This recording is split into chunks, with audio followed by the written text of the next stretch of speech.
In the previous classes, you have seen the definition of DFA, how a DFA processes strings, and some simple notations for DFA. All those you have seen in the previous classes. In this class, you will learn about the language of a DFA. We can define the language of a DFA A equal to Q comma sigma comma del comma Q naught comma F. This language is denoted L of A and is defined by L of A equal to W such that delta cap of Q naught comma W is in F. That is, the language of A is the set of strings W. The language of A is the set of strings W that take the start state Q naught to one of the accepting states. If L is L of A for some DFA A, then we can say that L is a regular language. Let us take one example. Using that example, you can understand that how the language will be for our DFA. Suppose L equal to W such that W has both an even number of zeros and an even number of ones.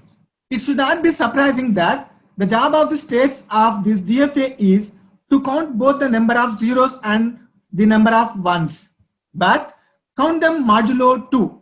That is, the state is used to remember whether the number of zeros seen so far is even or odd, and also to remember whether the number of ones seen so far is even or odd. There are 4 states which are Q0, Q1, Q2, Q3. Suppose if you start with Q0, both the number of zeros seen so far and the number of ones seen so far are even. When we come to the Q1 state, the number of zeros seen so far is even, but the number of ones seen so far is odd.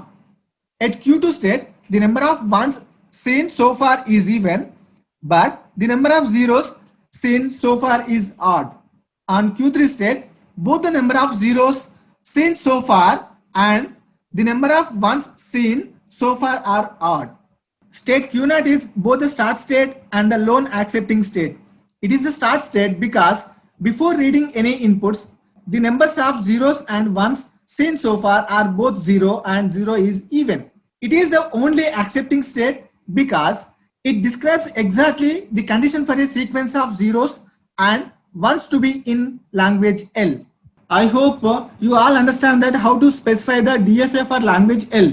It is A equal to Q0 comma Q1 comma Q2 comma Q3 comma 0 comma 1 and del comma Q0 comma Q0.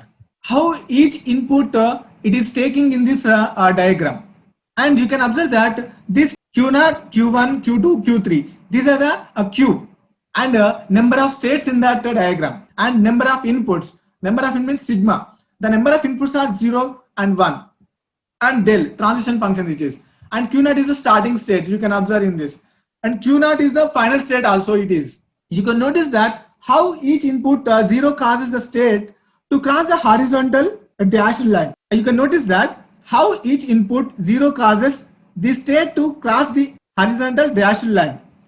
So after seeing an even number of zeros, we are always above the line in state Q0 or Q1, while after seeing an odd number of zeros, we are always below the line in state Q2 or Q3.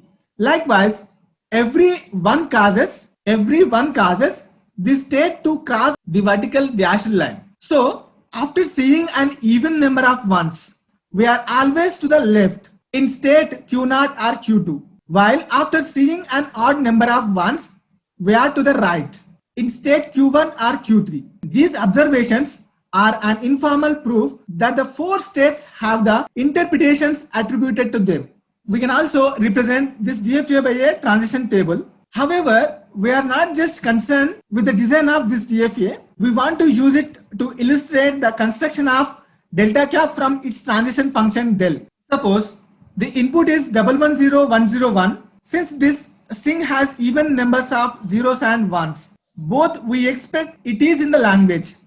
So delta cap of Q0 comma 110101 equal to Q0. Since Q0 is the only accepting state, let us now verify that claim.